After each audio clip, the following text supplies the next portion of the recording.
Class 12 biology का पहला chapter है पुष्पी पादपों में लैंगिक प्रजनन, sexual reproduction in following plants. अब यहाँ पर एक प्रश्न बनता है, क्या सभी पुष्पी पादपों में पुष्प खिलते हैं? सभी पुष्पी पादपों में पुष्प खिलते हैं। तो एक वैज्ञानिक थे आइटलर, इन्होंने पुष्पी पादपों को दो भागों में विभाजित किया। अब देखते हैं, इसमें से पहला है क्रिप्टोगैमस, जो बीज रहित होते हैं, यानी कि जिसमें बीज होते हैं। एक फिक्नोगैमस, बीज मुक्त, यानी कि जिसमें बीज नहीं होते।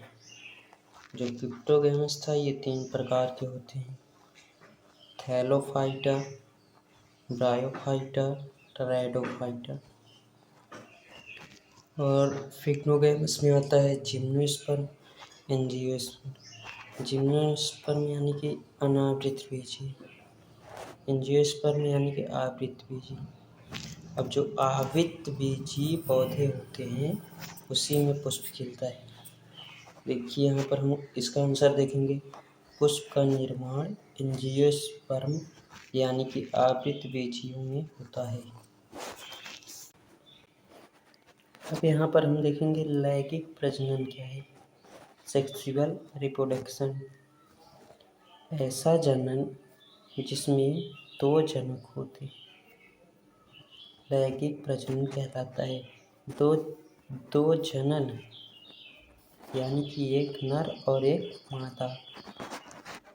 अब यहाँ पर देखते हैं, देखिए यहाँ पर इसमें एक नर होता है तथा एक मादा होता है। देखिए हम देखेंगे यहाँ पर एक नर, एक मादा।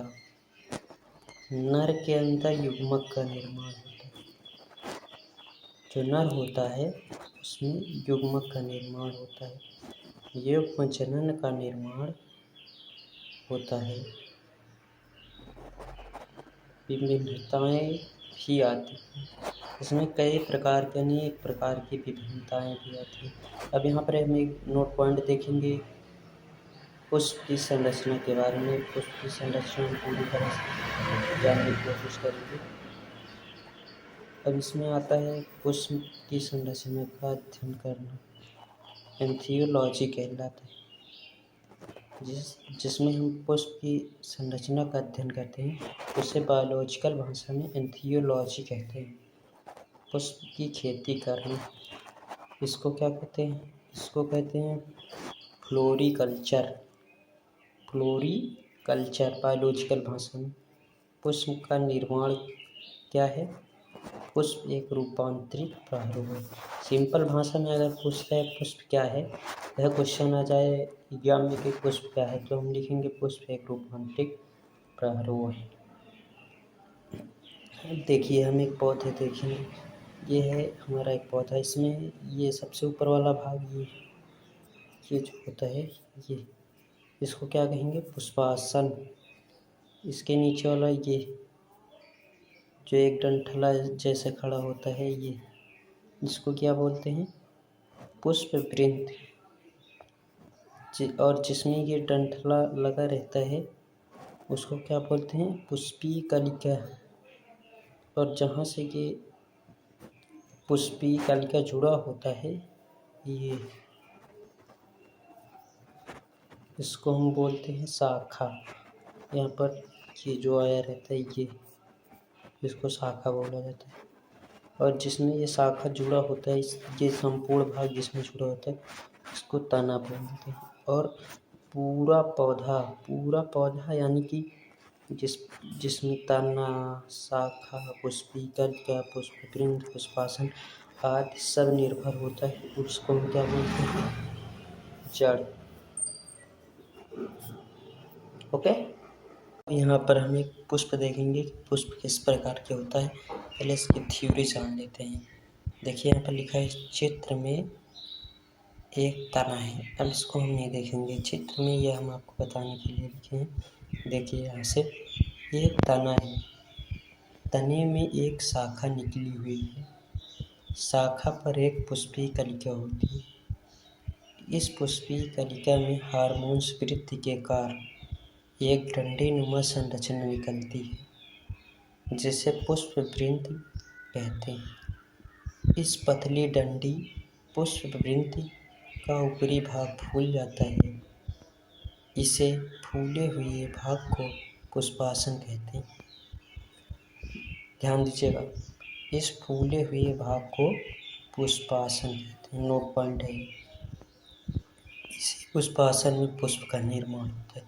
ये जो फूला हुआ भाग पुष्पासन होता है, यहीं पर पुष्प का निर्माण होता है। अब यहाँ पर हम पहले इसको देख लेते हैं। देखिए, ये जो होता है, ये भाग जो होता है, इसको हम दलपुंज कहते हैं। क्या कहते हैं? बहुत सारे दलों को मिलाकर दलपुंज का निर्माण होता है। अगर दलपुंज कभी से पूछे तो बहुत सारे दलों को मिलाकर दलपुंज का निर्माण होता है। पुमंग, ये जो होता है, ये भाग, इसको हम पुमंग कहते हैं।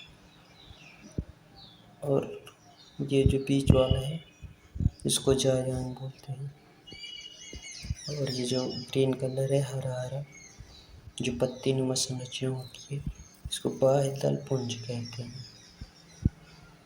यही है फूला हुआ भाग पुष्पासन। इसी को पूरे पुष्प में होता है, इसे पुष्पासन कहते हैं। ये जो डंडी नुमा संरचना दिखाई दे रही है, इसी डंडी नुमा संरचना को क्या बोलते हैं?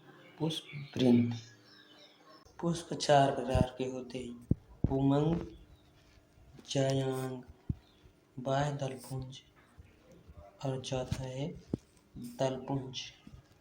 बाह्य दलपुंज जो होता है, इसमें बहुत सारे बाह्य दलों को मिलाकर बाह्य दलपुंज का निर्माण करते हैं। यह हरे रंग का होता है। यह पुष्प की कली अवस्था में पुष्प की रक्षा करता है।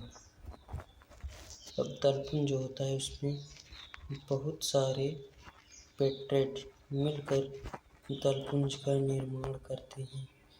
यानी कि दल मिलकर बहुत सारे दलपुंज का निर्माण करते हैं। तो ये रंग विहीन होते हैं, यानी कि कई रंगों में होते हैं, जरूरी नहीं कि एक रंग में हो। ये कीटों को परागण के लिए आकर्षित करते हैं। अब पुमंग देखते हैं। पुमंग में क्या होता है? पुंकेसर के समूह को पुमंग कहते हैं। बहुत सारे पुंकेसर मिलकर, ये इसको एक रहेगा तो इसको हम पुंकेसर बोलेंगे। यहाँ पर देख रहे हैं ना, एक है, इसको हम पुंकेसर कह रहे हैं। जब बहुत सारे मिल जाएंगे तो ये पुमंग हो जाएगा। यही यहाँ पर लिखा है, पुंकेसर के समूह को पुमंग कहते हैं। बहुत सारे पुंकेसर मिलकर पुमंग बनाते हैं। पुमंग एक पुष्प का नर जन्नांग भाग है।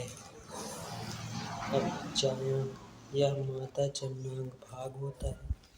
यह स्त्री केसर अंडक को मिलकर बना होता है। स्त्री केसर के 3 भाग होते हैं: वर्तिका, वर्तिकाग्र, अंडाशय।